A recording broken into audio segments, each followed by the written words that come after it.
Hi, I'm Sandy. I work at the Farmington location in the children's department, and I'm married to this guy, Steve, and I work at the Farmington Hills location behind the circulation desk in patron services. Our story is about connection and how we've created connections. Our biggest connection for our family is through adoption. We adopted our 2 kids from Russia, and we have 3 bonus kids that we did through an exchange program.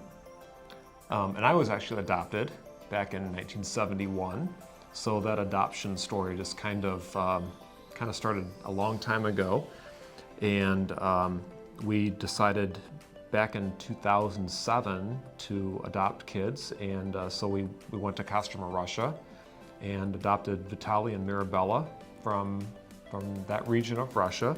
Mm-hmm.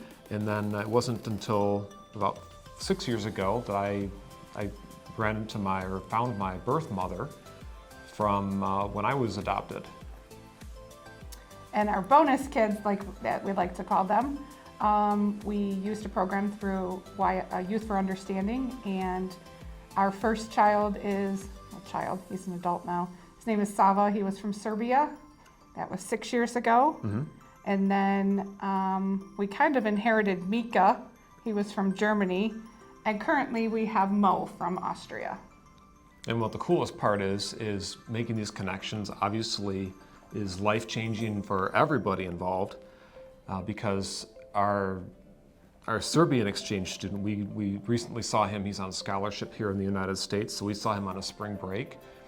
Mika, who was here during the pandemic, so he had to leave early, he actually came back and visited us for a couple weeks last June. And currently Moritz is here with us until June, and hopefully he'll come back and visit us too. Yep. I really think it's cool that we get a perspective on how the world views folks who live in America, what they see in our movies and TV shows.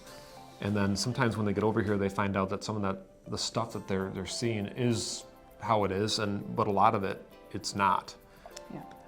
That there's a lot of there's a lot of diversity here. A lot of the places where our kids come from, there's not a whole lot of diversity. So sometimes it's their first look at a bunch of different cultures and religions living together, because that's not what they experience. Yeah.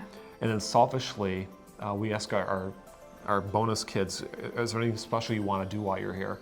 So it's just an excuse to go to Cedar Point, or it's an excuse to go through the Sioux Locks, or to Niagara Falls. Niagara Falls, So, but I think it's a lot of perspective on things that they see when they look in the window on what America is like, and it kind of makes you reflect on what kind of messages are you sending out, or how are you being portrayed, or how do you want to be portrayed by the world.